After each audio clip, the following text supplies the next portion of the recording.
Hello, welcome back. Jacob Durnell here. True power versus false power.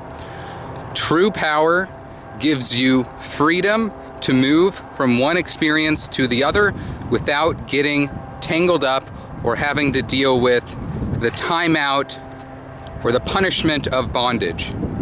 One thing I want to say is bondage is never permanent. Based on the crime you've committed, that will allocate a certain time frame of bondage that you need to either deal with or think through and conquer. If you just deal with the bondage, it will eventually let you go. If you conquer the bondage, you outthink the bondage and really dominate that thought process and that feeling that accompany this bondage or punishment for doing the wrong thing. Now, I'm talking about bondage of your mind and body, not necessarily going to jail. I'm talking on a non-physical level of bondage, like thinking negative thoughts about someone will put you into bondage. You have to pay for doing that negative thing, right? Killing someone in real life will put you into bondage in the form of going to jail. So I'm just talking about mental and physical bondage, which is like a body feeling you get, or a mental, a voice in your head that's kind of annoying you, making you feel bad for that wrong thing you said to someone, or that wrong thing you thought about someone, or those wrong actions you took towards someone that hurt their feelings or something, or just kind of wronged them in some way. I'm not speaking upon physical bondage. That's pretty straightforward. You hurt someone in real life, you punch someone, you go to jail, or you get, probation. You kill someone, you go to jail, or you even get the death sentence. That's not what I'm talking about. So there is power in truth. So true power versus false power. The true power is related to your freedom to move from experience to experience. And then false power, or power over the falsehoods, is related to your ability to expertly dominate others' minds and propagate a system of belief and be a trendsetter and essentially tell people what they have to do with their lives is power over falsehood, because the truth is that you're truly free and no one can tell you what to do.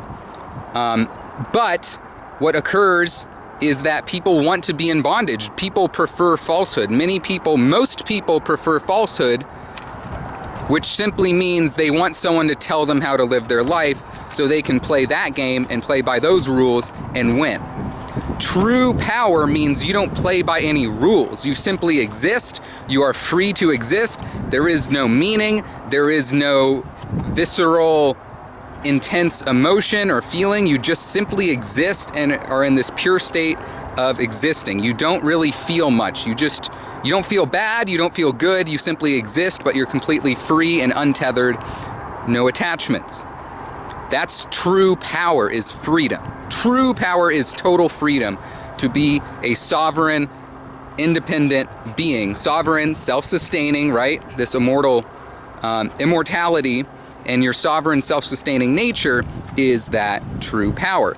The false power is the machine, the game of life, the starting a family and raising the best kids and passing upon your heritage and passing on your valuables and your money and your legacy. That is the falsehood. And it's false because it does not need to exist. But a lot of people like things that don't need to exist because they feel good. See, if it doesn't have to exist, it will feel really good. If it does have to exist, it doesn't really feel like anything. It has to exist. It has nothing really to offer you but the fact that it has to exist, right? So when you are truly in real power, you don't necessarily feel good. You feel strong and in power. You feel powerful, and you feel the freedom of being able to go from one experience to the next, but you don't have that ecstatic, good feeling that you get from falsehood. So let me break down. Truth means it has to exist. Falsehood means it doesn't have to exist. So society, human beings driving cars, even going to school and becoming educated, all of this doesn't have to exist. It's all made up information, made up games. Well, I'll take that back. The education about the world you're living in and the history and the cellular structure of your body and mathematics, that is based on the universe, and rather just simply the basis of this experience you're in. So education is in a league of its own, but besides that, education and knowledge is kind of its own thing, I would say, and it has its own sort of, it relates to the the real, true power. But beyond that, you're just selling products, you're telling a story, and people either choose to buy into it or not. That's falsehood, and it's simply a dualistic idea. True power, right? We have power, but then we have the duality of power. We have raw power, which means you can just create or destroy, but then we have the power to live in true freedom and the power to live in bondage. And it's our choice to participate in that or not. So let's review. We have raw power, which simply means you are some being that is omnipotent and can create or destroy at will. And if you have raw power, non-dualistic power, which even precedes creating and destroying, just raw power to make shit happen or not, then that is non-dualistic power, where we can't really understand that too well with our dualistic right and left hemisphere brains. So I'm speaking upon true power and false power, or the power to create, which would be true power, and the power to destroy, which would be false power. So when you're in falsehood, you are technically hurting yourself or destroying yourself, either at a large degree or a small degree. When you are in true power, you are regenerating, you are infinite, you are immortal, and you are perfect. And if you're dipping your toes in truth and falsehood, you might age a little bit and injure yourself a little bit during your falsehood, having fun in falsehood, and then you might switch over back to truth to regenerate again. So people are always dipping their toes in and out of true power and false power. False meaning it doesn't have to exist, true power meaning it does need to exist. And then I brought in this concept of raw power or non-dualistic power, which is pretty far past our ability to understand. It's power that cannot be defined. It's simply the power to set things into motion and to create something and delete it instantly, like you're running a computer program, like you're a computer programmer, is what non-dualistic power is. You just make things happen and then you program meaning into that, or you program rules into it. And this is what we would call the ultimate supreme being, or God, would be this non-dualistic power, and then humans have dualistic power.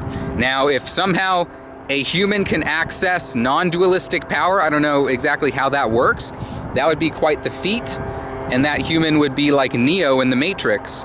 But even further than that, it would be like Neo in the Matrix mastering the Matrix and then pulling the creator of the Matrix into the Matrix with him, and then turning it inside out and putting the one who created the Matrix in the Matrix, and Neo transposing himself out of the Matrix while also controlling the Matrix and having the freedom to be in or out of it. This is something I do think about, and I will make videos on this as I learn about it more by my musings. But in conclusion for this video, we have true power, which is your immortality, your self-regenerative ability, your ability to not have to eat or drink, and your sovereign, standalone, human god body power, where you can just walk the earth as a god and not have to need money, not have to need food or water, or even shelter for that matter.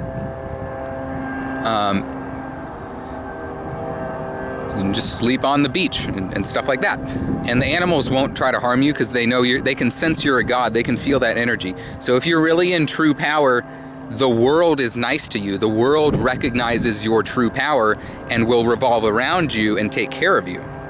If you're in falsehood, then you have to take care of the world. Rather, you have to take care of your humans who are buying into your narrative, which is right now it is you gotta go to school, which is fine. Education's good.